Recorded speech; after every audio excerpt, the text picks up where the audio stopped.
Madame la présidente, madame la ministre, monsieur le président de la commission de l'aménagement du territoire, monsieur le rapporteur, chers collègues, nous examinons aujourd'hui un texte très important pour la filière bois ainsi que pour la filière REP bâtiment. Initialement, ce texte visait à exclure les produits du bois de la filière REP, produits et matériaux de construction du secteur du bâtiment.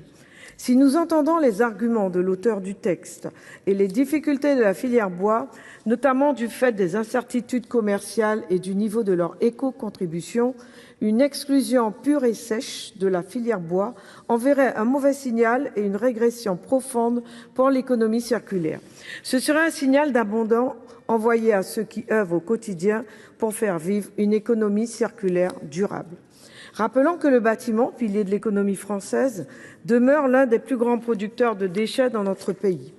Il nous incombe ainsi d'améliorer, de renforcer la filière REP du bâtiment, mais cela ne passe pas par une exclusion de certains produits, mais par une meilleure articulation entre les producteurs et les éco-organismes. Cette responsabilité élargie, nous l'avons collectivement adoptée pour répondre à une nécessité. Faire en sorte que ceux qui mettent des produits sur le marché prennent part financièrement et structurellement à la gestion de leur fin de vie.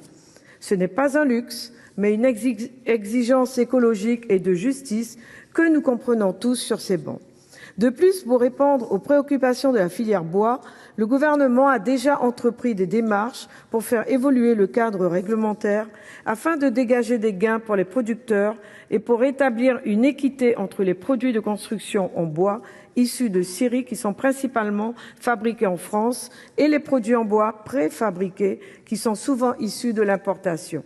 Au-delà de ces mesures, vous avez annoncé, Madame la Ministre, un moratoire visant l'application de certaines dispositions devant entrer en vigueur à partir de 2025 pour la filière PMCB.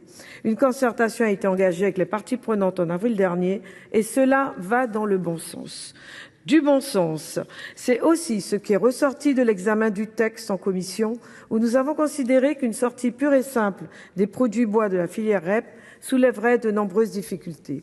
Tout d'abord, le financement de la gestion des déchets de bois incomberait exclusivement aux seules collectivités territoriales responsables du service public de gestion des déchets. Nous aurions ainsi pris le risque de fragiliser tout le système de collecte de déchets qui repose aujourd'hui sur près de 6 400 points de reprise gratuites répartis sur l'ensemble du territoire, y compris dans les Outre-mer.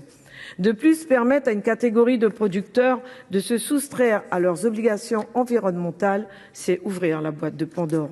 Une telle décision conduira inéluctablement d'autres producteurs supportant d'autres difficultés à demander leur sortie de la filière REP. Ils ne comprendraient pas cette différence de traitement.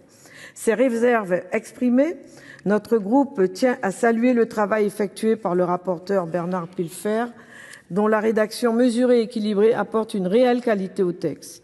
Je pense à l'article 2 qui vise à inscrire dans la loi un mécanisme de juste répartition de l'effort financier au profit des matériaux des plus performants en matière d'économie circulaire.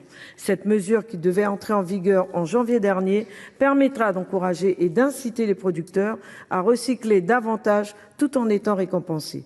Enfin, l'article 3 permettra de mieux lutter contre la fraude aux éco-contributions en autorisant les agents de la DGPR, de l'ADEME, des douanes et de la DGCCRF à se communiquer des informations afin de renforcer le cadre des contrôles menés par ces administrations. Ces éléments vont dans le bon sens et laissent entrevoir un texte raisonnable. Pour ces raisons, notre groupe votera en faveur de ce texte. Je vous remercie.